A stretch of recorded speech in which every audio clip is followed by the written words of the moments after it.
Avant que l'épisode ne commence, j'aimerais vous parler d'une nouveauté que nous mettons en place dans le podcast. Toutes les semaines, nous mettrons désormais en avant une association. Cette semaine, j'aimerais donc vous parler d'une cause qui me tient à cœur. C'est l'association Un combat pour Aiden.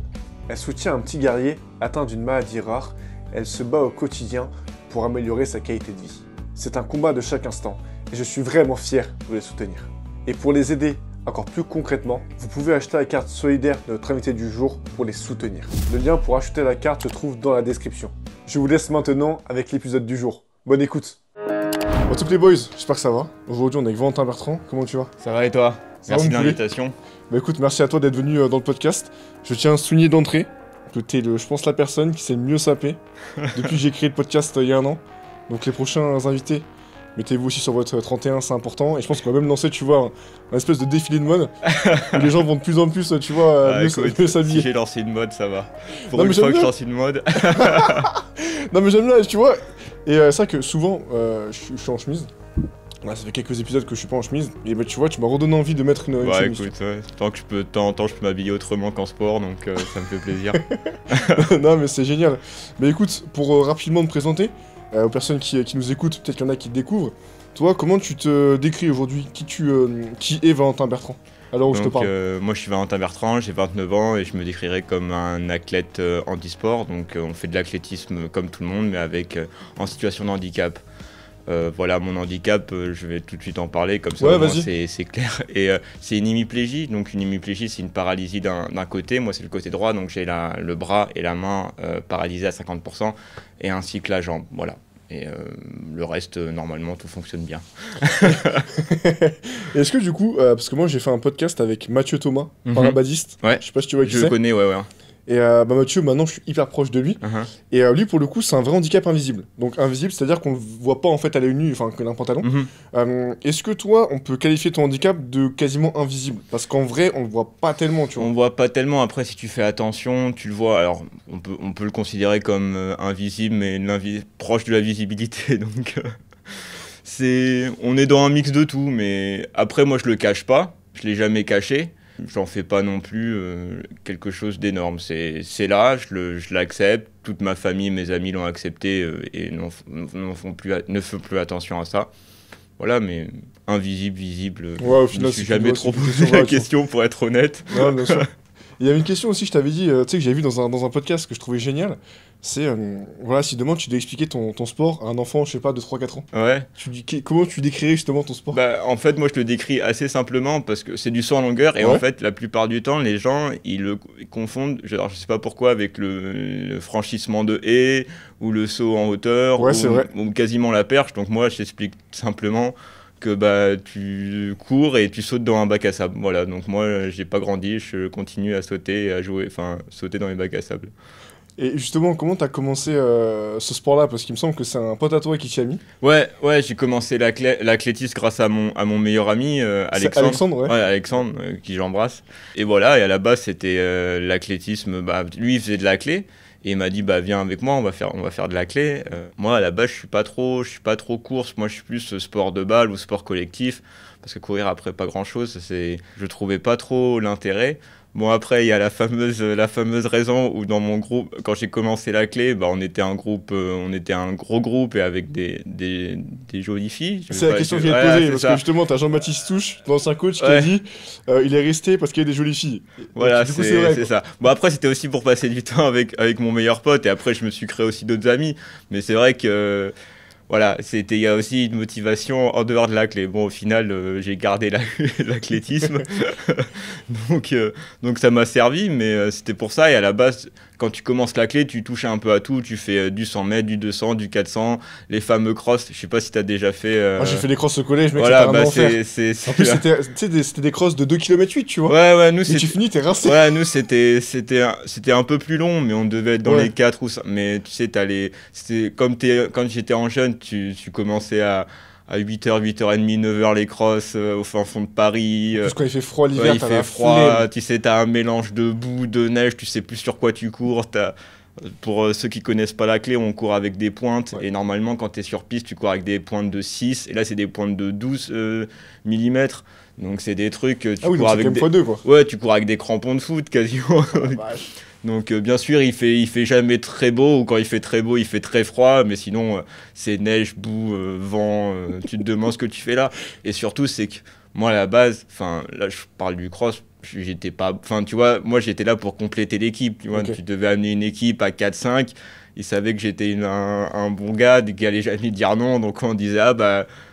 dimanche 8h t'es à Créteil tu vas courir ouais. Créteil, Maison Alfort, ouais voilà c'est ça tu vois t'étais là en mode bon bah allez on y va mais bon après tu passes du temps avec tes potes à la fin mes parents ils m'emmenaient au Burger King au Flunch ou dans un fast food pour me réchauffer pour me féliciter de mes performances mais moi j'étais plus à la base un peu un coureur de 200 et de 400 parce que ma première coach, Christiane Prager, m'avait dit « Ouais, toi, t'es grand, on va te mettre sur 4 ». Mais pour un peu à titre récréatif, elle m'avait aussi mis au saut en longueur. Et après, j'avais des qualités de sauteur. Donc, on a fait... pendant longtemps, j'ai fait quelque chose qui se fait rarement en athlé. C'est j'ai cumulé longueur et 400 mètres. Ouais, ok, ouais. Et à un moment, j'ai arrêté le 400 parce que j'y arrivais plus physiquement et mentalement. Faut savoir que le 400 c'est un tour de piste, alors comme ça peut pour non, c'est dur. Ouais, quand mais tu vas à fond, voilà, c'est 400 où tu dois gérer ta vitesse max et ta vitesse pas loin du max. Et il faut se mettre dans des états physiques et mentaux qui étaient à un moment trop durs. Et donc j'ai choisi le saut en longueur parce que c'était quelque chose où je perfais, où j'étais dans le top 15-10 mondial, ou même de temps en temps je faisais des finales. Et je m'étais dit, bah, si je m'y mets à fond, je pense que ça peut que évoluer. Et après, là, c'est là où j'ai vraiment après commencé à travailler vraiment le sprint, parce que donc, avant de sauter, il faut courir ou essayer de courir vite. Donc c'est là où j'ai vraiment mis l'accent sur le sprint court et le saut. Là, on a parlé de plein de trucs. Ouais. Juste avant qu'on vienne sur ça, moi, quand tu parles de cross, il y a une anecdote qui est assez drôle, j'en parle jamais. Je crois que c'était à Créteil ou Maison Alfort. J'ai fait aussi moi un cross, mais tu sais, c'était les meilleurs en fait de chaque collège. Ouais, on les connaît ceux-là. Ouais, on les connaît ceux-là. Putain, moi j'ai fini, du coup j'ai gagné mon cross. Wow. Hyper confiant, tu vois. Et du coup j'arrive à Créteil ou Maison Alfort. Et au début, il y avait mon grand-père qui était là. Et mon grand-père, tu vois, il m'a toujours amené dans les grosses galères. Ouais. Premier tournoi de tennis quand j'avais 8 ans, il était là. Bref, là je fais mon cross. Et je me dis, vas-y, tu sais quoi, vu qu'il y a plein de bouts du monde, je pars pleine balle. Comme ça, je vais directement dans les premiers. Ouais. Et après, je fais la course. Ouais. Sauf que du coup, moi, je pars trop pleine balle.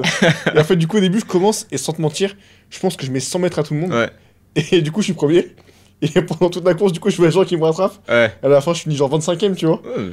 Mais du coup, c'était une petite anecdote assez drôle, tu vois. Mais surtout, ouais, quand tu parles du départ, les départs de cross, mais c'est la guerre. Enfin, c'est un enfer. En plus, quand il y a un peu de boue. Ouais, quand t'as un peu de boue, en fait, t'es dans 5 mètres carrés, t'es 60 dans 5 mètres carrés, t'as tout le monde qui commence à se... Et en plus, sur la ligne de départ, tu vois ceux qui sont là parce qu'ils veulent être là, et ceux qui sont là parce qu'ils sont...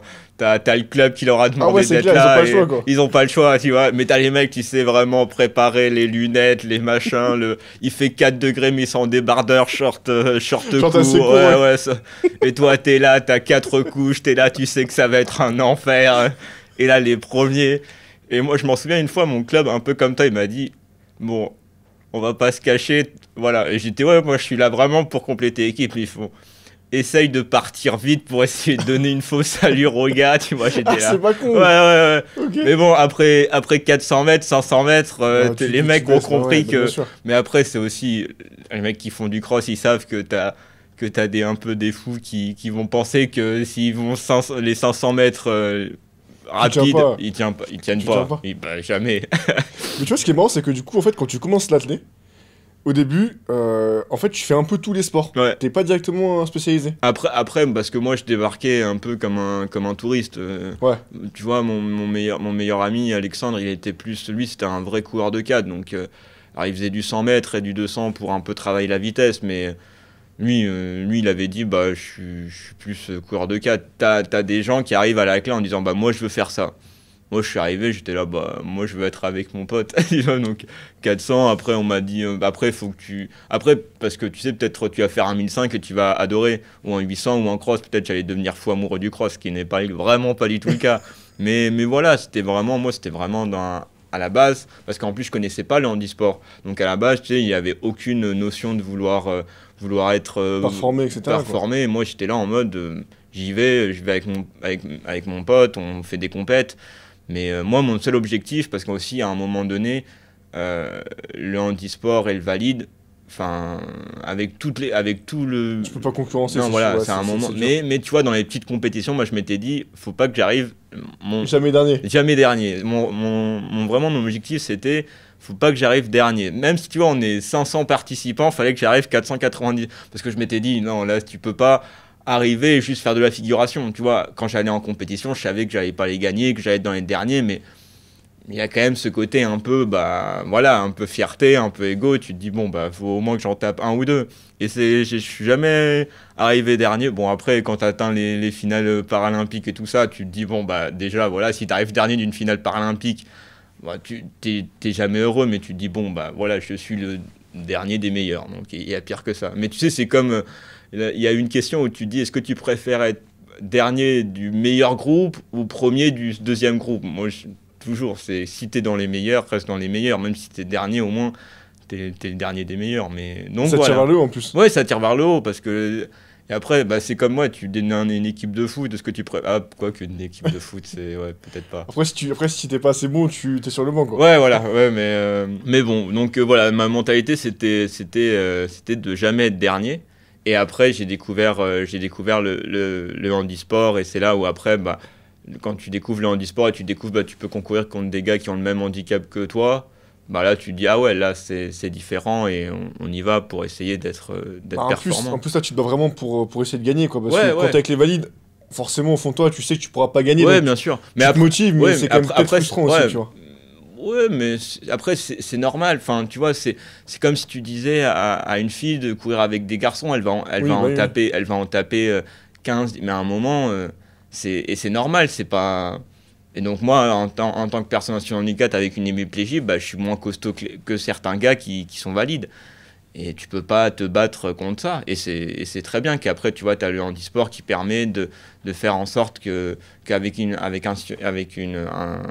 handicap, tu peux concourir avec des personnes du même handicap de toi et essayer d'être le meilleur de ton handicap. C'est aussi très marrant. Bien sûr. Et pour expliquer un petit peu, parce que c'est vrai que là, forcément, je sais pas si on se rend vraiment compte à la caméra, mais en gros, ton handicap, en quoi, du coup, il impacte tes performances? C'est le mouvement du bras? C'est le mouvement du bras. Donc déjà, tu as une limite au niveau des mouvements et tu as un déséquilibre musculaire. Ah, forcément. Voilà, oui. c'est comme si pour essayer de donner une image simple, c'est comme si tu faisais que de la muscu d'un côté et l'autre, tu le laissais un peu à l'abandon, tu vois. Mais moi, je fais pas ça, mais c'est naturellement ça. C'est en mode, je peux essayer de muscler les deux jambes je muscle les deux jambes de la même manière, mais ma jambe droite et mon bras droit n'arrivera jamais à compenser ce déséquilibre musculaire et cette limite limite musculaire. Et aussi en termes de liberté de mouvement, tu vois, là c'est ma main valide, Okay. et là ma main hémiplégique, tu vois, on n'est pas dans le même monde. Ouais, je vois, ouais. Donc, tu peux moins bouger. Voilà, c'est ça. J'ai une moins bonne dextérité, j'ai une limite de mouvement. Et la limite de mouvement en course, bah, elle est là. Et donc, faut travailler avec cette limite de mouvement, avec ce déséquilibre musculaire, avec ce déséquilibre corporel. Et t'as fait des tests de force pour voir un petit peu la différence que t'as entre ta partie gauche et ta partie droite? Ouais, quel écart tu as, entre guillemets? Pour donner quelque chose de simple, imaginons on fait de la presse, donc tu fais de la presse avec deux jambes, et tu vois là, avec ma jambe valide, je pense que en fait c'est quasiment 20 kilos de moins. Si je peux, Okay, c'est en mode, avec ma jambe gauche, imaginons je peux faire de la presse à 100 kilos, et avec ma jambe hémiplégique à 80 kilos. Voilà. Ok. Ouais, donc t'as quand même, on va dire, tu perds 20% de force, quoi. Ouais, voilà, c'est ça. En gros, c'est ça.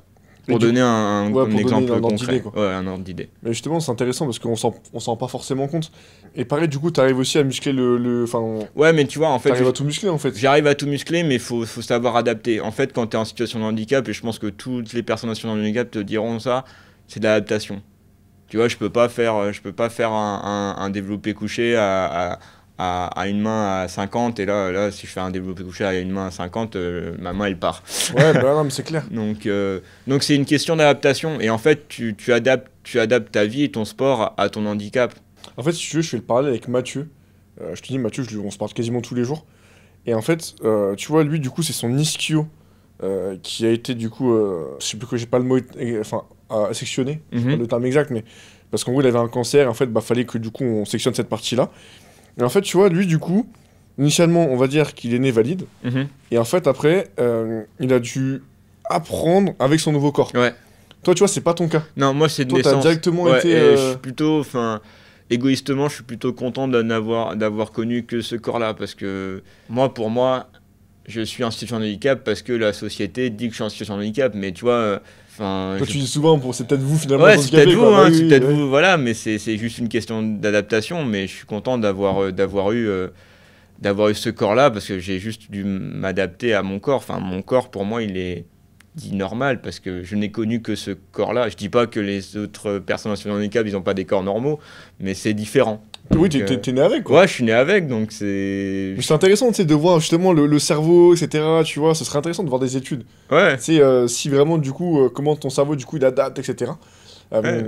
Et du coup, dans ta. Parce que pareil, tu vois, moi, je suis parti au JO, là, je disais à Mathieu, je suis parti au JO, bah justement, j'ai pas vu les valides. Uh-huh. Par contre, j'ai vu les paras. Ouais, Un stade plein, enfin, c'était incroyable. Et c'est vrai que, bah, souvent, c'est pas évident de comprendre ouais. toutes les catégories qu'il y a, tu vois. Bien sûr, bien sûr. Mais c'est comme, en fait, faut plus voir ça comme les catégories de poids au judo. Tu vois, les catégories de poids, bah, t'as les plus de... Alors, je vais pas faire... Excusez-moi pour les judokas, mais tu vois, je crois que t'as les plus de 60, les plus de 70, les plus de 80. Ouais, j'ai pas, grosso modo, Voilà, ça doit être ça, voilà, grosso c'est ça. modo. Sans enfoncer comme Voilà, t'as dit, c'est... judoka, Voilà, parce que c'est... on va se mais- prendre un nippon aussi. Voilà, c'est ça. Non, pas avec un plus de 100 kilos, parce que sinon, on est mort. Et donc, en fait, nous, en handisport, c'est ça. Et au lieu que ce soit des catégories de poids, c'est des catégories de handicap. En gros, pour faire simple, c'est ça. Après, me demande pas d'expliquer plus. Non, mais oui, non, mais Parce c'est ça. que parce qu'après C'est technique. chaque catégorie de handicap, mais pour faire simple, t'as des catégories, donc les malvoyants courent avec les malvoyants, les personnes qui ont le même handicap que moi, on court ensemble, les personnes amputées ils courent ensemble, les personnes en fauteuil courent ensemble. Et dans ces grandes catégories, t'as des sous-catégories, donc Ouais, pour aussi, parce que t'as pas le même niveau. voilà, c'est ça. tu C'est que vois. parce que tu peux être, par exemple, pour amputer, tu peux être amputé à ce niveau-là Ok. et à ce niveau-là. Ok, ouais, ouais. Et c'est pas pas, pareil, c'est ouais, pas le c'est même clair. appareillage, t'as pas la même force, donc voilà. Et je me rends pas compte, est-ce que du coup, toi, ton handicap, on peut l'avoir, je sais pas, du jour au lendemain, ou est-ce que c'est que de naissance? Non, tu peux avoir le jour au lendemain. En fait, moi, c'est dû à un AVC, donc un D'accord, accident ok. vasculaire cérébral. Et donc, tout le monde peut faire un accident vasculaire cérébral. Et après, bon, il y en a qui s'en sortent mieux que d'autres après après un AVC. Mais oui, mon handicap peut t'arriver du jour au lendemain si tu fais un AVC. Mais tu sais pourquoi je te pose cette question? Parce qu'en fait, en ce moment, je réfléchis, enfin, en même temps, je réfléchis beaucoup, mais c'est par rapport à ce que je te disais, si. En fait, demain, toi, tu fais de la compète. Si t'affrontes, admettons, je sais pas, quelqu'un qui, du coup, fait un AVC, Mhm, et au final se retrouve dans ta catégorie, mhm. parce que, bah, du coup, un handicap similaire. Ouais. Est-ce que, du coup, tu penses que t'as un avantage sur lui, vu que toi, tu l'as de naissance, ou tu penses qu'au final, il peut compenser... Bonne question. Moi, je pense que j'aurais un avantage sur lui parce que j'ai connu que ça. Je pense que après, quand tu es un handicap, quand tu deviens une personne en situation de handicap, je pense que tu as toute une période d'acceptation de toi, de ton corps. Ouais, faut revivre Voilà, avec, hein, faut revivre t'apprends avec. à bouger, etc. C'est ça. Alors que moi, je n'ai pas eu enfin, j'ai eu ce travail-là, mais plus facilement parce que je n'ai pas dû changer d'un corps à un autre. Je sais pas du tout ce que c'est d'avoir un corps dit valide. Mon adaptation, c'est une adaptation de vie, comme toi, tu dois gérer. Il y a des gens qui sont très grands, petits, et donc ça, t'apprends à gérer. Moi, j'ai dû apprendre à gérer ça. Donc, une personne je pense, qui devient en situation de handicap, je pense que j'aurais, en tout cas à court et moyen terme, un avantage. Après, ça dépend. Tout du long terme, ça peut peut-être se rééquilibrer Voilà, un ça peu, peut quoi. être rééquilibré, mais court et moyen terme, je pense que c'est sûr. Et après, ça dépend aussi comment ton corps réagit. Voilà, hein, mais je pense que chaque cas est unique.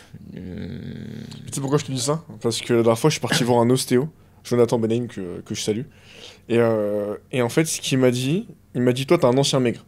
Bon, je suis pas énorme, mais on va Ouais. dire, j'ai fait un peu de muscu. Et je lui dis, comment tu sais? Et il me dit, ça se voit en fait, parce que comment je bouge, tout ça. Et en fait, il a raison. C'est vrai que initialement, je faisais 30 kilos de moins.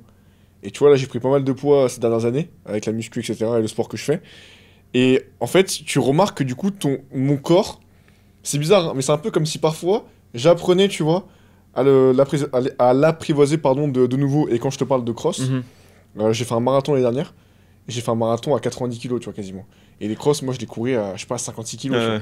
Et c'est vrai que du coup, quand j'ai recommencé à courir, ouais, ça a dû être, en fait, tu dis, attends, putain, mais c'est. c'est En fait, c'est un autre monde. ouais, c'est un autre monde. Ouais. C'est pour ça que du coup, je te pose la question. Parce Ouais, que, ouais. parce que je fais un parallèle, tu Ouais, vois. bien sûr. Mais ton parallèle est intéressant. Bah, je pense que on peut faire un parallèle avec ça. C'est, bah voilà, t'as un nouveau corps, faut l'apprivoiser, faut vivre avec. Donc voilà, toi c'est avec 30 kilos de plus, c'est peut-être. C'est 30 kilos. Voilà, il y en a que ce sera avec 30 kilos de moins, il y en a c'est avec une jambe en moins, une hémiplégie, des personnes qui deviennent aveugles pour cause de maladie. Voilà, mais c'est juste une question. Je pense qu'il faut voir ça comme un challenge, pas comme un challenge, comme une nouvelle vie. Et je pense Même que parfois une opportunité. une opportunité, Ouais. bien sûr. Parce que je ne sais pas si j'avais eu un corps normal et valide, je ne sais pas si j'aurais été sportif de niveau. Là, grâce à mon handicap, j'ai voyagé, j'ai fait les plus grandes compétitions du monde, j'ai rencontré des gens incroyables. Et voilà, et c'est une opportunité. Voilà. Et justement, quand tu parles de ton sport, ça c'est une question que je vais te poser au départ, pour revenir un petit peu sur le pourquoi du coup t'en es arrivé aujourd'hui à faire les JO. Parce qu'on rappelle, mais t'as fait les JO de Rio, Ouais, les Jeux Tokyo, paralympiques. excuse-moi, Ouais. les Jeux paralympiques de Rio, Rio, Tokyo et Paris. Ouais. Donc juste ça, bravo, parce que Ouais, là, il faut se qualifier au jeu, tu vois. merci. C'est quand même sacrément bien. Et justement, toi au début, voilà, on a compris, t'arrives, etc., à l'athlé, tu commences à tester différents sports. Est-ce que, à un moment donné, dans les deux sports que tu choisis, avant de finalement choisir le saut en longueur, Ouais. tu prends ces deux sports-là parce que t'es bon dedans, ou parce que t'aimes ça? Parce que je suis bon dedans. Parce que t'es bon dedans. Ouais, je suis bon dedans. Je suis bon dedans et c'est qu'en fait, tout va. Pour moi, en fait, une fois que j'ai découvert le handisport, grâce à un entraîneur de l'équipe de France handisport qui m'a vu, une fois que je rentre dans le monde handisport, tout va très vite. En fait, l'avantage et la chance que j'ai, c'est que j'ai commencé donc le handisport en 2012-2013 et les championnats du monde de 2013, c'était à Lyon. À Lyon, donc en France. Voilà. L'avantage, c'est que quand tu fais un championnat du monde à domicile, c'est que l'équipe qui accueille a souvent beaucoup plus de places. Beaucoup plus de places pour les championnats du monde. Et donc, les minima étaient pas plus simples. Enfin, Bon, c'est pour se qualifier les minima, c'est ça? voilà, c'est ça, hyper pardon. minimal En pour, fait, pour faire simple, un minima, c'est on te donne un temps. Si tu fais ce temps, tu es qualifié. Et si tu le fais pas, bah, Il normalement. n'y a pas de limite de place. Si, on avait, mais. Ok. Enfin, tu sais, le monde du handisport et surtout le monde de l'athlétisme handisport, il n'est pas très grand. Mm. Tu vois, on doit être au niveau, on doit être peut-être 50, 100. Ok. Donc en fait, tu vois, c'est. Et donc, l'avantage que j'ai eu, c'est que le minima était élevé, mais il n'était pas impossible. Donc en fait, après un an d'athlétisme en handisport et un an un peu d'athlétisme un peu sérieusement, où je m'entraînais 4, 5, 6 fois par semaine, j'ai fait championnat du monde en 2013. Donc en fait, tu passes de... Le gap, il est énorme, quand même. non, mais c'est ça, impressionnant. mais tu passes un peu, bah, t'es là pour être avec tes potes, à un an et demi après, à affronter les meilleurs mondiaux. Alors, j'avais un niveau mondial, mais c'était sûr que j'allais pas faire top 3 ou top 5, mais j'ai fait 7e mondial. Déjà là, je faisais que du 400 mètres. J'ai fini 7e pour mes premiers championnats du monde, Du coup, sur du 400 mètres. sur du 400 mètres. D'accord, ok. Et donc là, tu te dis, bah, en fait, waouh, t'es parti les meilleurs et assez rapidement. Et même, tu sais, pour être honnête avec toi, après les championnats du monde, j'ai failli quasiment arrêter la clé parce que tu te dis, bah là, j'ai fait les championnats du monde, je suis arrivé 7e. Bah voilà quoi, c'était cool, maintenant on peut passer à autre chose parce que je me voyais pas faire les. Enfin, c'est un peu. Je n'arrive pas très bien à expliquer ça, mais moi j'étais là, bah après, je peux pas faire les Jeux paralympiques, c'est trop gros, c'est trop grand. C'est quoi, c'est mentalement, tu mettais une barrière? Ouais, c'est mentalement et tu te dis, bah, c'est pas pour moi. Enfin, je peux pas t'expliquer pourquoi je disais c'est pas pour moi, mais t'étais là en mode, bah, ouais, enfin, j'ai un niveau mondial et point. Ça s'arrête là, quoi. Ça s'arrête là. Et surtout, c'est que je ne voyais pas comment progresser, où je m'étais dit, bah, voilà, quoi, c'est cool. C'est cool, j'ai fait championnat du monde, je peux passer à une vie plus normale, quoi. Voilà. Et c'est quoi le gap? Parce que moi je t'ai coupé, mais c'est quoi le gap avec. Justement, tu parles des mondes et les JO. Il y a vraiment un gap? Bah, en fait, c'est. Ouais, parce qu'en fait, non, je pense que dans tous les sports, l'année des Jeux, il y a une augmentation de la performance qui est incroyable. Genre. T'as des personnes qui battent, par exemple, si on prend le 400 mètres, t'as des personnes qui battent leur record d'une seconde ou des trucs comme ça. Et C'est pas mal, ouais. Ouais, non, mais c'est monstrueux. Et donc, en fait, c'est que les jeux amènent à une augmentation de la perf qui est énorme. Et après, tu vois, ce qui est intéressant, c'est que l'année avant les jeux, c'est une année où il y a de la perf. L'année des jeux, il y a une augmentation de perf. Et l'année après les jeux, bah, ça redevient normal. Mais les jeux, ça crée quelque chose qui est impressionnant mentalement. Donc voilà, et donc après, par exemple, des minima, ça peut arriver, bah, tu vois, je repars sur la longueur pour te donner un exemple simple. Si tu vois, tu peux dire, bah, un minima pour un championnat du monde, c'est 5,90, et un minima pour les Jeux paralympiques, ça peut être 6,10 m, 6,20 m, quoi. Enfin, il y a un gap énorme. Ah ouais, quand même.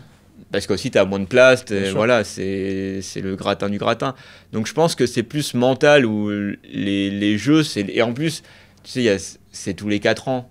Je pense que tu mets les jeux tous les ans, il y aurait pas ce gap-là. Enfin, il n'y aurait pas cette énorme différence. Mais là, c'est tous les 4 ans. C'est quand même beaucoup de pression aussi pour les sportifs. Oui, c'est beaucoup de pression. Et surtout, nous, pour les Paralympiques, c'est notre moment. Pendant les Paralympiques, tu peux avoir un stade rempli de 10, 15, 20, 45 000, 60 000, voilà, comme à Paris. À Saint-Denis, voilà. c'était blindé. Mais tu vois, à titre comparatif, l'année avant les Jeux, il y avait les championnats du monde en e-sport à Paris, au stade Charletti. Et je pense qu'au max, on a dû avoir peut-être, ce qui est déjà pas mal pour le monde en e-sport, 5 000 ou 10 000 spectateurs. Mais tu vois, c'était 1 an avant les Jeux, et les Jeux, bon après voilà, les Jeux, tu vas aller aux Jeux. Et surtout, grâce aux résultats des Olympiques, ça a amené les gens à venir au para. Et ça, c'était mon cas. Hein. Voilà, c'est ça. Tu vois, ça s'est rempli, je pense aussi, tu as raison, pendant les JO, les paras se sont remplis aussi. Voilà, ça. Donc, parce que tu te dis, ah, mais je veux faire partie de ça. Et aussi, ce qui était bien, c'est que je pense qu'il n'y a pas eu énormément de différentiel en disant, bah, je suis allé au jeu, tu vois, enfin, je suis allé pour moi, pour moi, j'étais au jeu, tu vois. Ouais, tu vois, t'es allé au jeu, tu te dis pas, je suis allé au jeu paralympique, voilà, tu te dis, bah, je suis allé au jeu. Donc c'était.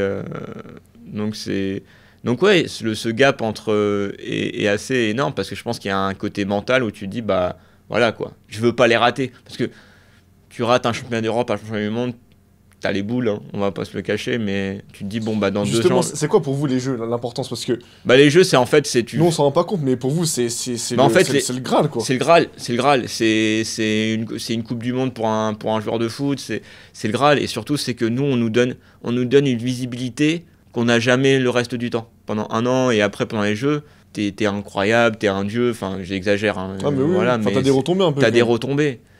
Et après, bah, tu retournes dans la vie normale, mais pendant 2 semaines, tout le monde veut faire une photo avec toi, tout le monde veut te parler, et le lendemain des Jeux, bah, tu retournes dans le métro et plus personne te connaît. Donc tu vois, c'est juste un moment où on met en avant la personne qui tu es, et le sport et la performance que tu fais. Voilà, pendant 10 jours. Je l'ai vu, parce que rappelle-toi, on s'était parlé un peu sur Instagram avant les Jeux, et tu m'as dit, écoute poulet, enfin, tu m'as pas dit écoute poulet, mais tu m'as dit, ouais, là, je me prépare. Ouais. Et j'ai fait, vas-y, bah écoute, je sais à quel point c'est important. Et justement, c'est que voilà, t'as fait une vraie préparation. Et tu vois, moi, ce qui me fascine, c'est que, en fait, tu fais toute la préparation depuis des années. Hein, parce que les gens vont te dire, ouais, ça fait des années que tu vois, ils se préparent. Et en fait, ton passage, il va durer quoi? Il va durer 2 heures. Ouais. C'est ça. C'est ça que je trouve fou, tu vois, les sprinters, c'est encore pire. Le sprinter, bah, t'es là pour 10 secondes. Mais je trouve ça fou, en fait. Et justement, en fait, mentalement, en fait, comment t'optimises tout ça pour être sûr, t'es jamais sûr, mais pour justement faire en sorte d'être prêt le jour J à cette heure-là? Après, pour être honnête avec toi, moi les Jeux paralympiques de Paris, ça a été compliqué mentalement. Moi, je me suis liquéfié. Je vais être honnête avec toi, je me suis fait manger par la pression. Je me suis fait manger par la pression parce qu'en fait, j'ai déshumanisé le truc. En fait, il faut essayer de garder l'humain là-dedans. Et en fait, moi, je me suis dit, waouh, je suis au Stade de France. Et en fait, je me suis fait manger par ça. Genre, j'ai rendu le truc. Mais sur le moment présent, du coup, tu t'es. Ou dès avant, tu t'es dit, non, ça va être chaud. C'est sur le moment, j'arrive dans le stade et là, je sens un truc, boum. Et au lieu de le sentir comme une chance, pas comme une chance, mais. Un truc qui te pousse, quoi. Un truc qui pousse, moi, ça m'a mangé. Ça m'a mangé. Donc, je pouvais viser un top 5, je finis 9, donc, et je passe totalement à côté. Mais c'est parce que j'ai déshumanisé le truc. Au lieu de me dire, enfin, tu vois, au lieu de me dire, ah, il y a de l'ambiance, ça va être cool, vas-y, profite de ça. J'ai fait, waouh, il y a de l'ambiance, nanani, nanana, si je me rate. Et ça t'a rongé le cerveau. Ça m'a rongé le cerveau. Ça m'a rongé le cerveau. Ça m'a rongé le cerveau. Et en fait, après, une fois que tu sors du stade, tu dis, ah putain, j'aurais dû juste me dire, ouais, bah, c'est la famille, c'est les amis, c'est là.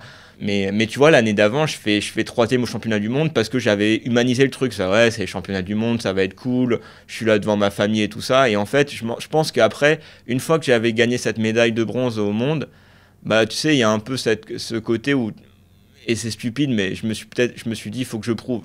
Alors que tu dois rien prouver à personne. En fait, c'est ça, c'est que faut bien comprendre mon propos, mais c'est que, et c'est pas négatif ou méchant, mais c'est en mode, tout le monde s'en fout. Enfin, c'est si tu commences à penser que parce que moi j'ai un regard sur mon sport, je vais être honnête, moi je saute dans un bac à sable. Je sauve pas des vies, j'essaie d'être un exemple au quotidien de résilience, de dépassement de soi, mais à la fin de la journée, moi j'ai sauté dans un bac à sable, je finis avec du sable dans mes chaussettes, dans mon slip et voilà. Mais je sauve pas des vies comme les pompiers, comme les chirurgiens qui opèrent à cœur ouvert. Voilà. Moi à la fin, c'est intéressant. Ouais, mais si je rate, bah moi ça me fait chier, désolé du mot, mais ça m'ennuie, je suis triste, ça m'énerve. Ça n'a pas d'impact. Ça n'a pas d'impact.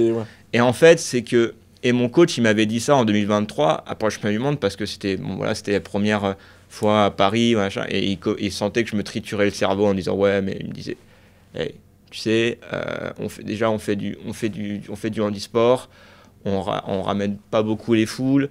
Nous, on est là pour montrer qu'on peut faire du sport de haut niveau avec un handicap. On est là pour montrer une image de résilience, de dépassement de soi, que tu peux faire du sport avec un handicap. Mais tu sais, si tu te rates, tes parents et tes amis continueront à t'aimer, les gens qui t'aiment pas continueront à pas t'aimer. Et tu sais, si tu rates, on ira prendre un coca au bar du coin. Et il me dit, et si tu réussis, les gens qui t'aiment, ils continueront à t'aimer, les gens qui t'aiment pas, ils continueront à pas t'aimer. Et si tu gagnes, on n'ira pas prendre un coca, on ira prendre une bière ou une coupe de champagne, tu vois. Mais il voulait juste me faire comprendre que c'est pas grave. C'est pas grave. Et tu vois, et en fait, quand tu rentres dans cette mentalité-là, et moi je suis un fan de sport, et tu vois, je me disais, ouais, il y a des choses, enfin, tu vois, si le PSG gagne pas avec des champions, c'est très grave. Et en fait. J'étais comme toi avant, on s'en fout.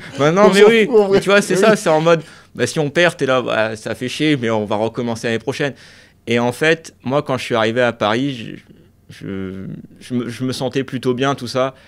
Et je pense quelques heures et dans le stade, je me fais waouh, là, c'est très important de réussir. C'est très très important de réussir. Mais c'est fou, pourquoi tu t'es mis la pression comme ça ? Parce qu'en fait, faut comprendre quelque chose, c'est que depuis qu'on a les jeux, et c'est pas une excuse, hein, je me suis kiffé.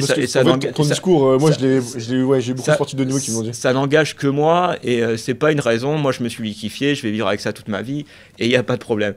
Mais t'imagines, pendant 7 ans, tous les jours, on parle de ça. Tous les jours. C'est comme si tu prépares un examen, on fait cet examen, il est pour toi. Et le rate pas. Hein. Parce que faut que tu gagnes, quoi. Tu veux que tu gagnes. Parce qu'en fait, t'as l'impression qu'on se souviendra que de ça. Que de ça. Tu vois, par exemple, le truc qui est affreux, bon, ça c'est aussi à cause du Covid, mais Tokyo, on s'en rappelle pas. C'est vrai que Tokyo, on s'en rappelle pas. C'est oublié. Ouais. Tu vois. Mais Paris, c'était. Tu sais, on te dit, Paris, c'est votre moment, les gars. Là, tu mets des frissons. Ouais, mais Paris, c'est votre moment. Donc déjà, t'as ceux qui pensaient y aller, ils n'y sont pas allés. Et eux, t'es pour certains. Il y en a, ils sont dévastés. Ouais. Mais t'entends certains, ça y est, ils ont raté leur carrière. Mais t'as raté ta carrière de quoi ? T'as rien à prouver. Si tu t'es pas qualifié pour les Jeux, mais t'as tout donné. C'est quoi le problème ? Et tu vois, après, après aussi, c'est une mentalité très française. C'est en mode, de temps en temps, t'es finaliste au jeu. Et on te fait passer pour un pingouin. Ouais, le mec a raté. Le mec a raté. Ouais.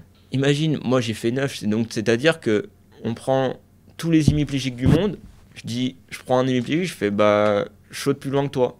Mais tu vois, c'est cette mentalité où il y a que la médaille qui compte. Oui, quand à chaque compétition, moi je suis pas là, je veux gagner. Mais il faut aussi remettre un peu, faut savoir équilibrer. C'est pas grave, enfin si tu te donnes le meilleur de toi-même et t'as fini 5, tu veux faire quoi d'autre ? Mais tu sais, de temps en temps on fait il a fini 5 au jeu, c'est un guignol. Mais vas-y, enfin tu sais, après à un moment donné, si tu penses être meilleur que moi je te donne ma place. Va au jeu, va au jeu.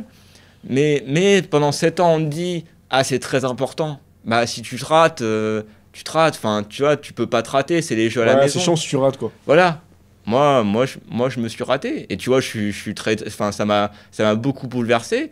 La vie, elle continue, tu vois. Et là, il y a aussi un truc assez. Enfin, je sais pas si c'est triste, mais tu vois, on nous a dit, oui, après les jeux, il y a à avoir un héritage, surtout sur l'handisport. Et l'héritage, tu vois, bah après, j'ai pas vu beaucoup d'athlètes en handisport être mis en avant. J'ai pas vu, j'ai pas vu beaucoup de sponsors, j'ai pas vu beaucoup d'athlètes prendre des énormes sponsors ou des énormes. Mais tous, hein, il y en a beaucoup qui Voilà. ont perdu. Hein. Voilà, tu te dis.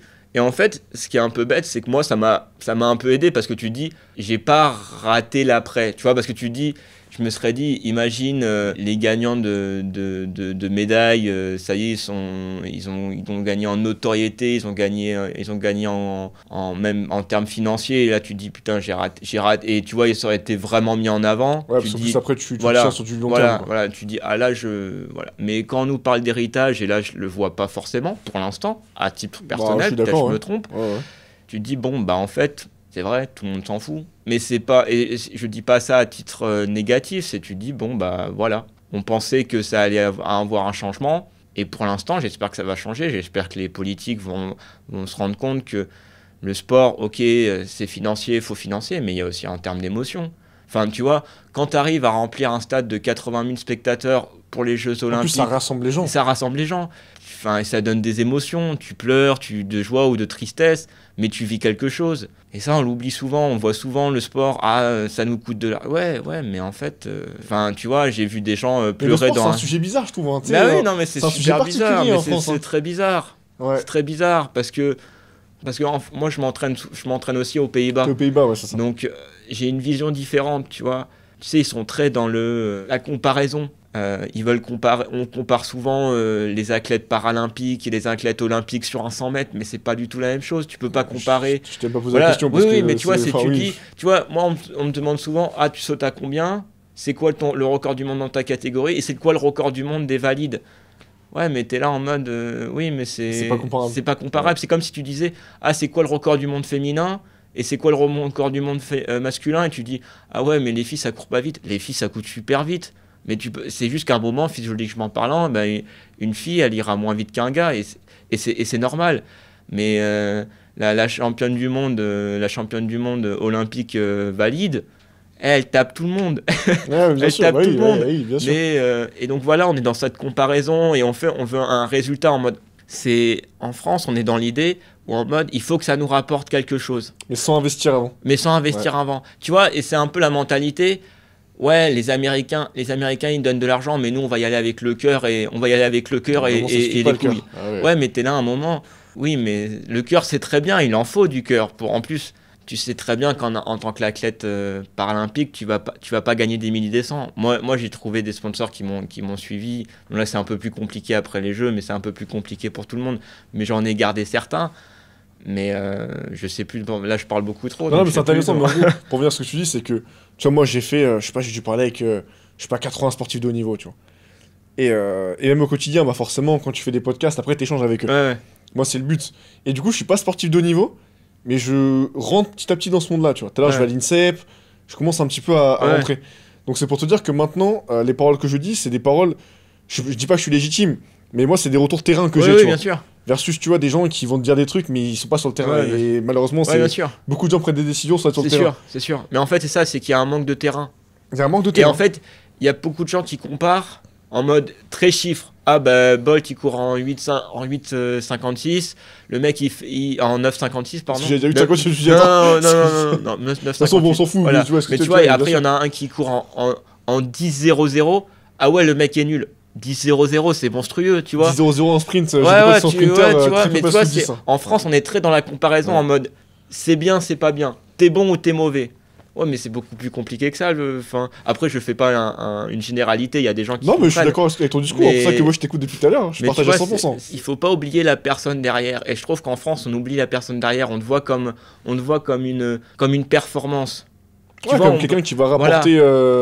Qui va servir la France, voilà, c'est ça. Qui mettra la France en avant, mais sans ce côté humain. Et tu vois, moi j'ai beaucoup de sportifs.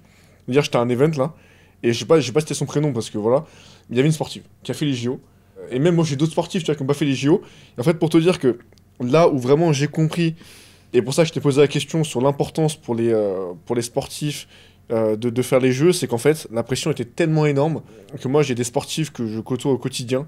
Il y en a beaucoup qui se sont blessés après les jeux. Parce que soit certains sont partis au jeu, n'ont pas performé, et du coup, consciemment, ils l'ont mal vécu, et inconsciemment, ils sont toujours pas passés au-dessus. Ça fait 8 mois, tu vois. Ouais. Et en fait, du coup, ils se blessent. Et t'en as qui sont pas allés au jeu. Pareil, qui te disent non, mais c'est bon. Allez, il y a eu 6 mois compliqués. Là, je reviens sur le terrain, peu importe. Et en fait, bah, l'inconscient l'a pas encore accepté. Ouais.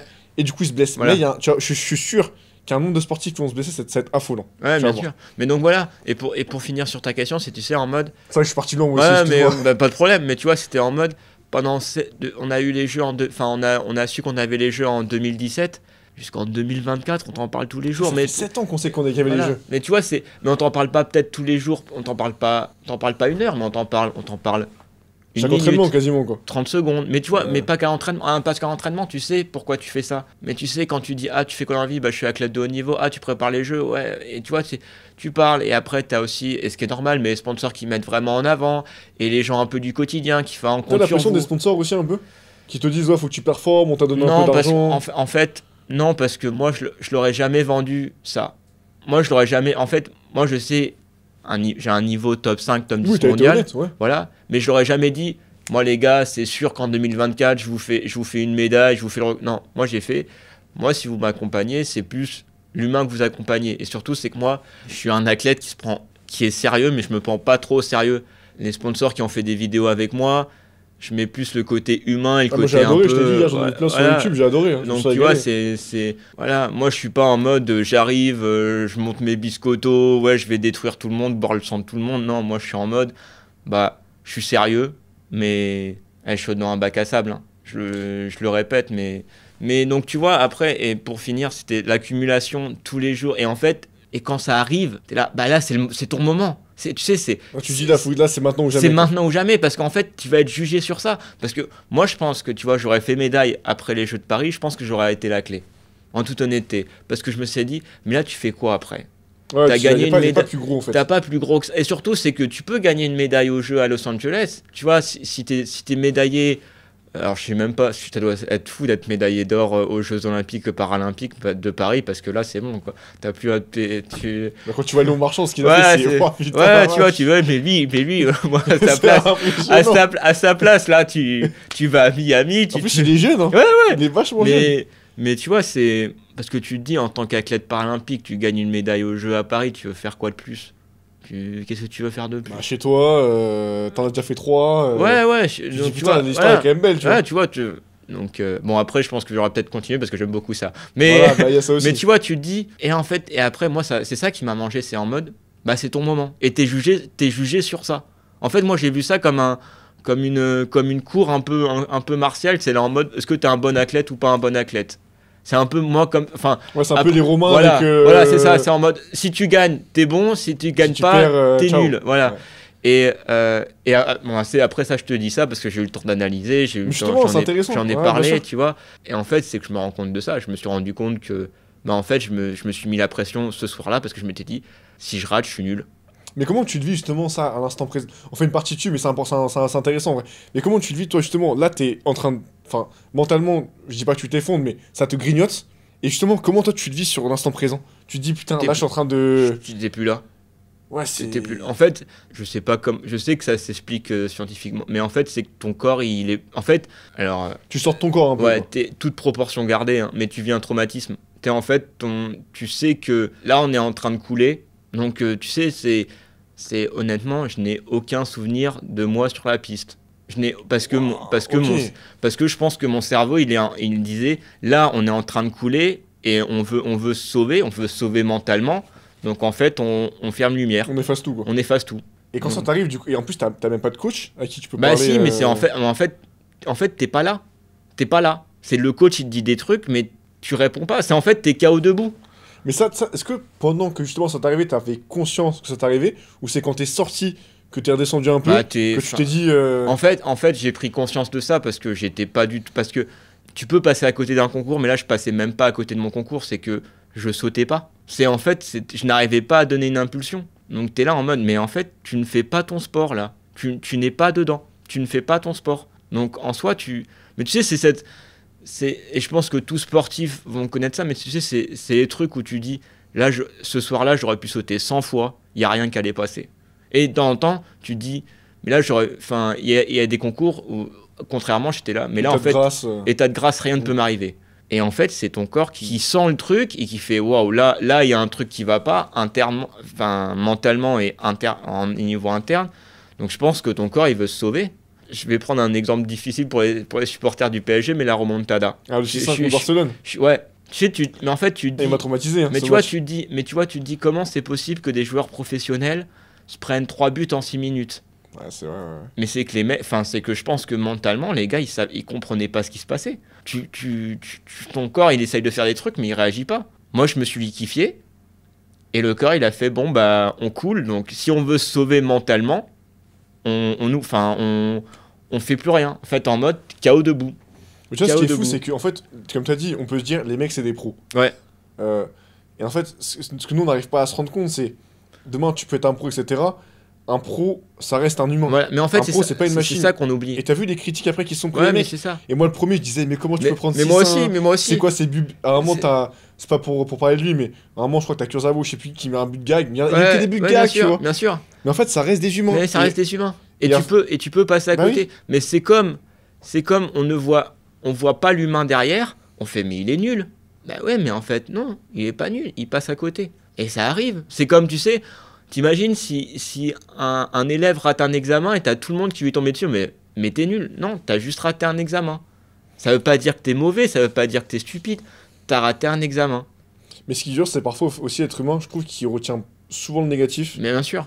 Versus, tu vois, le positif. Et quand tu parles de Paris, regarde, à chaque fois qu'il y avait Paris qui jouait après en 8ème quart, attention, le trauma qui revient. Bien sûr. Et les mecs, ça les pourrissait. Là, ils sont en demi, c'est un peu différent. Mais tu vois, contre Aston Villa, c'est pas passé loin. Ah ouais. Mais tout le monde y a pensé. Tout le monde y a pensé. Bah moi j'y ai pensé. Mais tu vois, mais c'est affreux de se dire que parce que le PSG une fois a raté un examen, bah on y considère, bah maintenant que tu passes un examen, bah t'es sûr de le rater. Enfin, on a peur que tu le rates. Non, surtout que c'est que t'as plus aucun joueur qui a fait Mais tu vois, c'est ça reste parce que c'est le PSG, parce que c'est l'entité du PSG qui a pris ça. Voilà, mais il faut pas oublier qu'il y a l'être humain et on oublie souvent ça. Mais par contre, tu vois, quand l'être humain il gagne, quand Léon Marchand gagne, là on met en plus c'est un super gars, humain, voilà.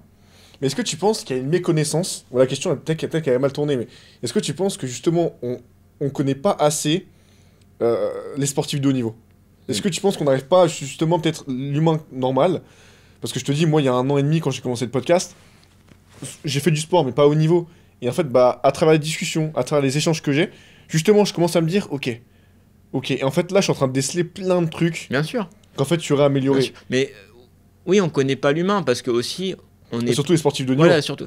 On met en avant très peu de sports en France. Le foot, le rugby, les mainstream. Voilà, c'est ça.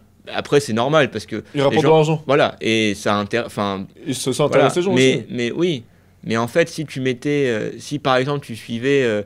Si tu suivais des athlètes, si tu faisais une série Netflix sur des athlètes paralympiques, un peu comme Formula One, ça intéresserait les gens, on mettrait en avant l'humain. C'est juste que je pense qu'on met beaucoup en avant la perf et pas assez l'humain.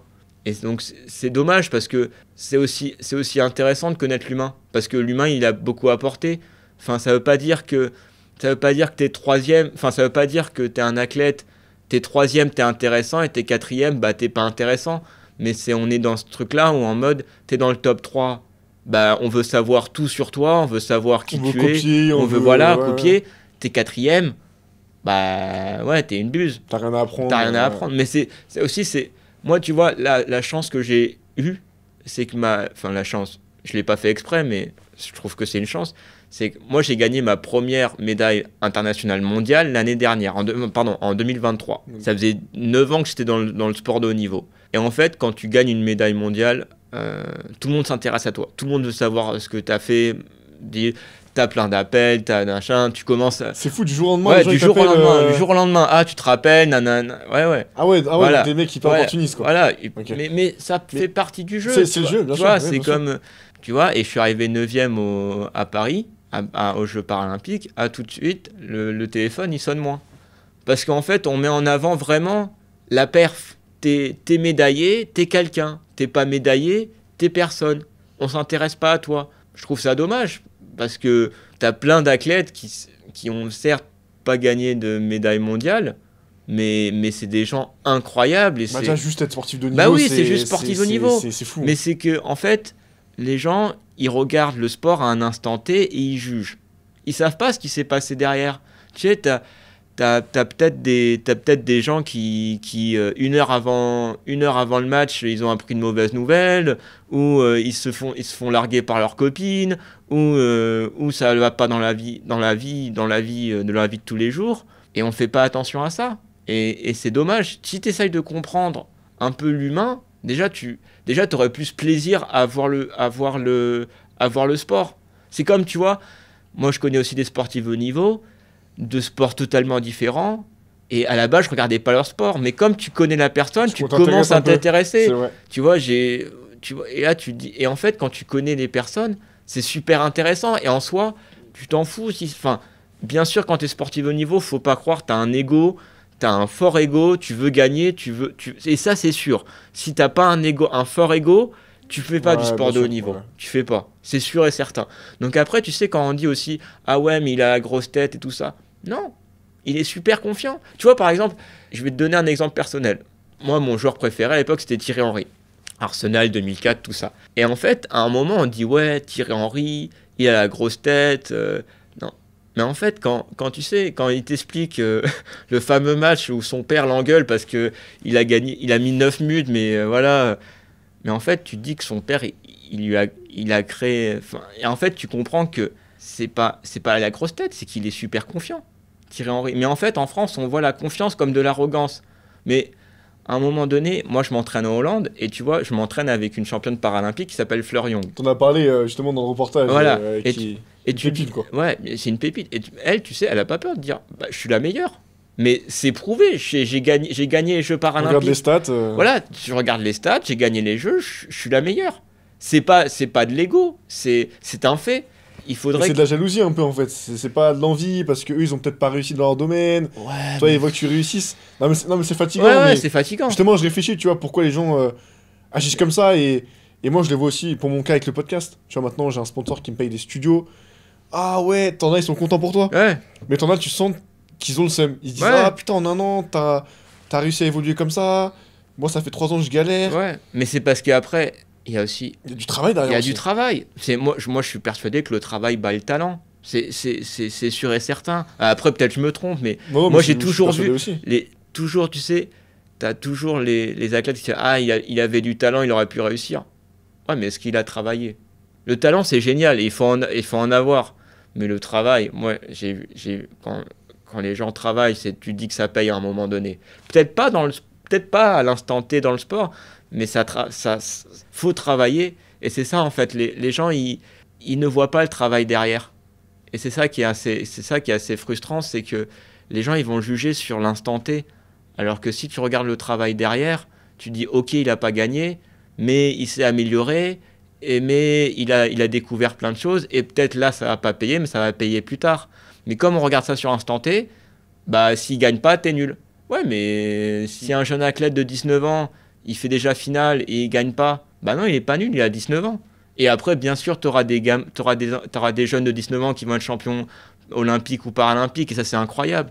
Mais de temps en temps, il faut aussi voir la personne derrière. Et si tu la vois pas, la personne derrière, et tu prends juste une personne comme une stat, bah ouais, alors... Je te dis, il y a une méconnaissance. En fait, il y a une méconnaissance. Des sportifs de haut niveau, etc. Mais surtout, c'est aussi... Les gens, ils voient que... C'est les médias aussi, je pense. Oui, je pense. Mais surtout, c'est que... J'ai oublié ce que je voulais dire, pardon. Mais c'est moi, je t'ai coupé la parole. Mais c'est... Bon, quand je te disais, ça va revenir. Il y a une méconnaissance des sportifs de haut niveau. Toi, tu disais, c'est que les gens... Bon, j'ai pas la suite, mais... Ouais, non, mais ça va revenir. On a fait une belle parenthèse. Il y a une phrase aussi là, que j'ai vu que t'avais prononcée. C'était par rapport aussi au handicap. Parce qu'on sait, voilà, que moi, je trouve que le regard sur le handicap évolue. Ouais. Et t'as dit, En fait, je suis pas un handicapé qui fait du sport. Ouais. Je suis un athlète de haut niveau en situation de handicap. Ouais. Est-ce que cette phrase, tu peux nous l'expliquer? Le niveau handisport et le niveau paralympique, il a augmenté en 10 ans. Il a pris un boom phénoménal. Parce que le handisport s'ouvre au monde entier. T'as tous les pays du monde qui commencent à faire du handisport. T'as des jeunes qui se sont mis au sport de haut niveau et tout ça. Et donc maintenant, si tu vas être dans le sport de haut niveau paralympique ou olympique, il faut s'entraîner intelligemment et énormément. Moi, je m'entraîne 10 fois par semaine. T'imagines comment c'est énorme? Ouais. T'as des jours où t'as 2 fois par Ouais, deux c'est fois ça, par jour, quoi. c'est ça. Et en fait, tu te dis, ok, je suis dans le paralympique, donc j'ai un handicap, mais moi je m'entraîne comme un athlète valide. Je m'entraîne pas comme une personne en situation de handicap. Et surtout, tu te dis, maintenant, moi, pour être dans le top 5-10 mondial, il faut que j'atteigne des performances 6,20, 6,30, 6,50. Je les ai pas encore atteintes, mais c'est mon objectif. Mais là, tu commences à atteindre des performances dites avec un corps en situation de handicap, tu dois atteindre des performances valides. J'ai un ami, il a à peu près le même handicap que moi, un peu plus léger, donc il n'est pas dans la même catégorie. Il est arrivé 4e en faisant 10,99 au 100 mètres. T'en as pas beaucoup des 10,99 au 100 mètres. Tu vois, c'est en mode maintenant, tu dois concourir, tu dois t'entraîner, tu dois vivre comme un athlète normal, un athlète de sport de haut niveau. Mais donc moi, je suis un athlète de haut niveau, je m'entraîne 10 fois par semaine, je m'entraîne pour ça, je fais que ça. La seule chose qui change avec un athlète de niveau olympique, c'est que moi j'ai un handicap, donc je fais les Jeux para. Mais ce qui est intéressant dans ce que tu dis, c'est qu'en fait, là, dans le para, on a de plus en plus, en tout cas maintenant, un sport qui se professionnalise. Ouais.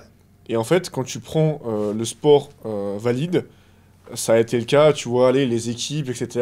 Dans le rugby, dans le handball, il y avait des reportages dessus, mais je crois que ça fait, j'ai pas en tête, mais ça fait 20-30 ans que pareil, ok, là ça commence vraiment à être pro. Mhm. Et donc en fait, ce qui est marrant, ce qui est intéressant plutôt, c'est que du coup là, dans les jeux, tu vois, valides, on voit que du coup c'est de plus en plus dur de battre des records. Et en fait, par contre, dans les paras, t'as vraiment justement un gap entre maintenant ce qui est fait et le potentiel humain qui peut être fait. Ouais. Et c'est là justement que ça va être dur aussi pour la suite, c'est que je pense que là tu vas arriver à un stade où tous les ans, tu vois, le niveau il va monter. Mais là, on est un peu dans l'âge d'or de la perf pour nous. On est dans le truc où il y a plus de limites. Enfin, en fait, maintenant, moi je suis dans le paralympique depuis 10-12 ans. Je vois plus le handicap, je me dis pas, ah, il est en double amputé, je vois la personne, je vois, ah, ok, ah, il a couru en ça, ah, il a couru en combien de temps, enfin, il a couru en tel temps. Mais le handicap, je suis pas là, ah ouais, non, c'est en mode, maintenant, j'espère que tout le monde, maintenant, voit la personne sans le handicap. C'est en mode, waouh, il a couru vite. Il a pas, ah ouais, il a couru vite pour un mec Non, il a couru vite, point. Et tout ça pour dire que, voilà, c'est, maintenant, le paralympique, c'est du très haut niveau, sauf que nous, le très haut niveau, il se fait avec un handicap, avec une personne en fauteuil, avec une lame. À côté de ça, on est des athlètes de haut niveau, et c'est pour ça que je le dis, je suis un athlète de haut niveau avec un handicap. Donc je fais le même travail, je fais le même boulot que les athlètes valides. La seule chose qui change, c'est mon handicap. Et là, comme maintenant, je pense que maintenant, on a cette mentalité de, ok, on est en situation de handicap, mais on peut aller vite. En ce moment, tous les ans, tu as des records du monde qui tombent parce que la mentalité a changé. C'est plus en mode « Ah, je suis handicapé, donc je vais courir et j'essaye de faire le maximum. » C'est « Non, je suis un athlète de haut niveau et je vais battre ce record de mon handicap. » Je pense qu'il n'y a plus aucun pays qui se voit comme « Ah, maintenant, on fait du social, c'est bien, on court, ah, ils sont courageux. » Non, moi je suis pas courageux, je suis un athlète de haut niveau. Ouais, c'est fatigant aussi ce message, je pense, pour vous. Les courageux, ça y est, vous avez un monde, tu vois. Mais surtout, c'est que moi j'ai pas de courage. Enfin, c'est comme si je te disais, ah, t'es courageux, t'as un corps valide, tu fais de la muscu. Ah, c'était vraiment courageux. Ah, mais c'est ton corps. Ah, mais je suis d'accord, bien sûr. T'es pas courageux, tu vas pas dire, bah non, non. Bah moi, ce corps-là, c'est mon corps. Je suis pas courageux, c'est ma vie, enfin, voilà. Moi, je ne considère pas ça comme du courage. On peut considérer ça comme du dépassement de soi, de la résilience, mais c'est pas justement, j'en parlais avec Mathieu la dernière fois. Ouais. Mathieu, on parle beaucoup de lui. C'est vraiment dans le podcast, je mettrai son lien Instagram. Non, mais justement, on disait, voilà, parce que c'est vrai que souvent, tu sais, on dit, parfois on dit, ah, le pauvre, etc. Je sais pas, toi, si demain, t'as quelqu'un qui te dit, ouah, j'en sais rien, le pauvre, il est hémiplégique, Je sais pas, c'est chiant, c'est Non, fatigant. c'est chiant, c'est chiant. Ouais, enfin, je suis un humain normal, tu Ouais, vois. c'est un humain normal. Mais tu vois, c'est ça aussi qu'il faut encore changer la mentalité, c'est qu'il faut pas voir le handicap comme quelque chose de mauvais. Il faut voir ça comme quelque chose de différent. C'est en mode, ok, cette personne a une différence, il lui manque une main, il est hémiplégique, mais il peut m'apporter quelque chose. Et tu vois, c'est aussi dans le travail. De temps en temps, ils sont là, ah oui, mais c'est compliqué de prendre une personne en situation de handicap. Non, c'est différent. Et il faut adapter. Mais si tu adaptes, la personne, elle va faire son travail.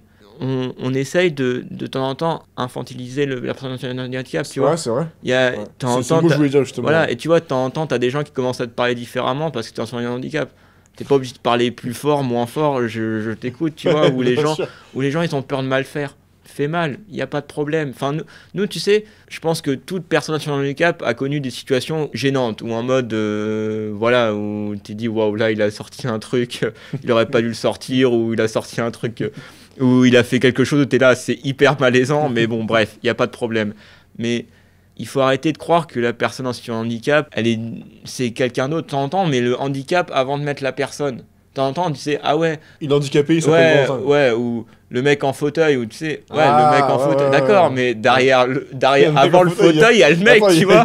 il Il y a le mec, tu vois, et de temps en temps, on fait, ah ouais, ou tu sais, ou l'handicapé. Ouais, mais en fait, tu sais, on dit, ouais, et c'est pour ça que tu sais, on dit pas, normalement, on dit pas handicapé, on dit personne en situation de handicap, parce que, voilà. Bah, en vrai, quand tu prends la langue française, bah, justement, le sens des mots Oui. bah, change totalement. Oui, tu oui, vois. bien sûr. Mais tu vois, faut pas. Enfin, tu vois, on dit handicapé. Ouais, mais en fait, il y a une personne derrière. Et ça, de temps en temps, on l'oublie. Et c'est ça aussi un peu le problème. Faut pas oublier la personne derrière le handicap. Tu sais, c'est aussi pour ça que. Non, moi, je suis pas handicapé. Je suis un athlète avec un handicap. Et c'est différent. Parce que si tu dis c'est un handicapé qui fait du sport, bah, on met d'abord l'handicap avant la personne. Moi, je suis un athlète avec un handicap, et c'est totalement différent. Et tu vois, quand on dit le mec en fauteuil, ou l'amputé, ou l'aveugle, non, ok, oui, il ne voit pas, mais il y a la personne derrière qui peut t'apprendre plein de choses, qui a des connaissances, qui a fait des études, ou qui peut amener une autre vision. Non, mais t'as raison, mais souvent, en fait, mais ça revient à ce qu'on disait avec les sportifs aussi. Oui, voilà. Valide. En fait, je trouve que de plus en plus, on perd justement. Tu vois, on déshumanise le sport. Ouais, même les gens. Ouais. Le sport, les gens. Tu vois, moi, typiquement, ça pourrait être le mec qui fait des podcasts. Oui, mais le mec qui fait des podcasts, ça s'appelle Quentin Lissard. Ouais, bien sûr. Et tu sais aussi, maintenant, on voit tout. Le problème, c'est que maintenant, dans tous les sports, on le calcule, on fait ah oui, par exemple, le foot, je parle parce que je pense que ça parle.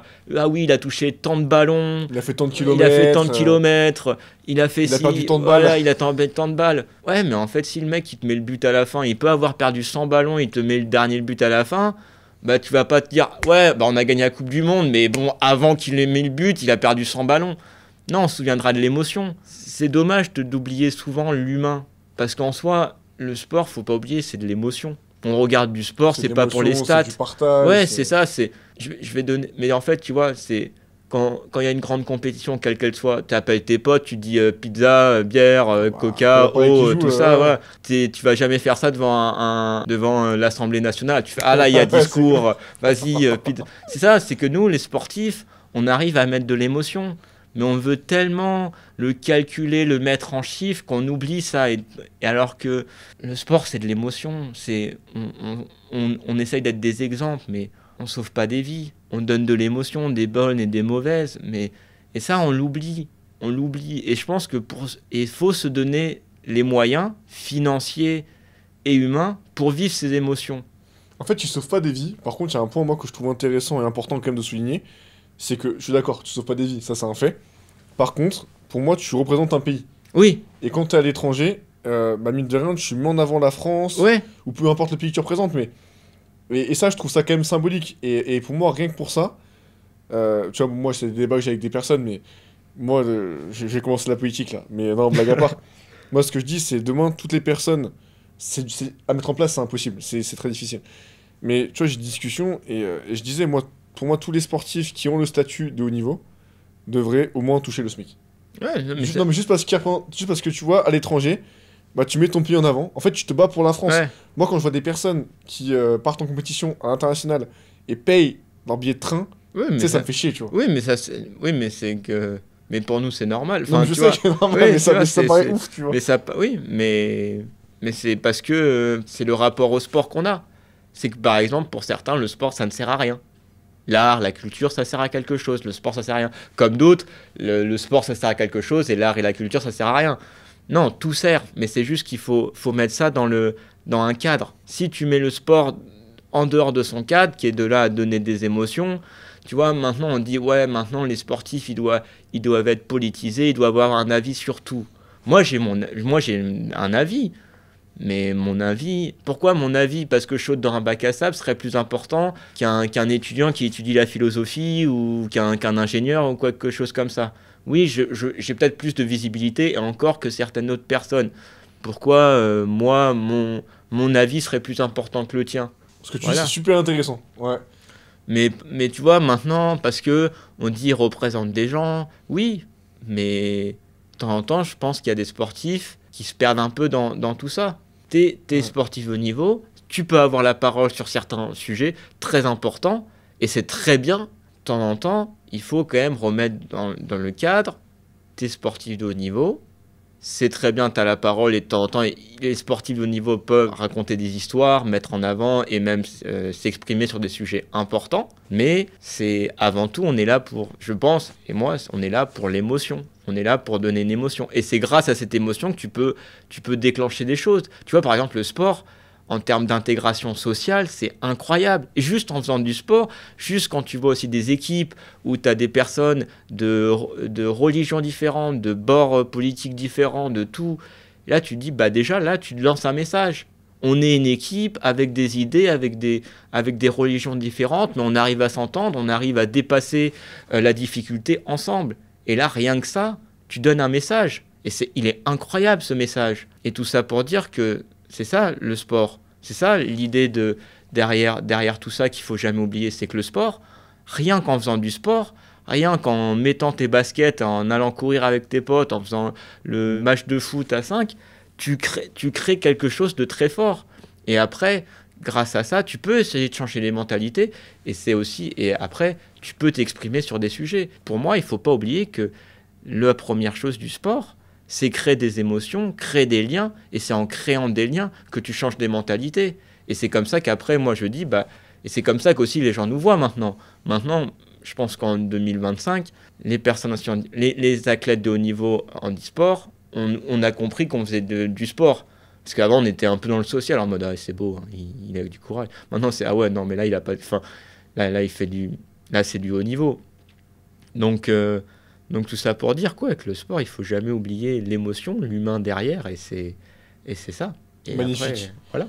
Bah écoute, je pense qu'on peut finir sur ces belles paroles. Ah bah, excellent. Franchement, très rapidement, où est-ce qu'on peut te suivre sur les réseaux? Je peux voir la caméra qui est juste ici. Ah bah sur Instagram, je suis très Instagram, donc Valentin Bertrand, ou je crois que mon pseudo c'est Valbertrand01. Ouais, Valbertrand01. Donc voilà, et au plaisir d'échanger une nouvelle fois et encore et encore. Avec grand plaisir, mais tu vois, c'était des bons sujets parce que voilà, on a parlé un petit peu de tout. Et comme je t'avais dit, on a parlé de ce que tu fais forcément, de le sport, etc. Mais on est parti un peu plus loin. Ouais. Et c'est ça qui est intéressant. Ouais, c'est ça qui est intéressant. Mais en tout cas, dis ce que t'as... Non, et faites du sport, amusez-vous. N'oubliez jamais l'amusement aussi, parce que de temps en temps, dans le sport de haut niveau, on oublie peut-être un peu l'amusement. Mais bougez, amusez-vous avec vos potes, allez faire des foot, du tennis, du paddle, du surf, du rugby, tout ça. Mais ouais, bougez-vous et amusez-vous. C'est surtout ça le sport, l'amusement. Magnifique. Bah écoute, merci d'être venu dans le podcast une fois de plus. Avec grand plaisir. Je te resserre la main, tu sais quoi. Merci beaucoup. Merci beaucoup. Et merci à vous qui écoutez le podcast Entre Athlètes. On se voit jeudi prochain pour un nouvel épisode. Abonnez-vous sur Instagram, etc. Entre Athlètes podcast. Et c'était Valentin et Quentin. Ciao les boys. Ciao.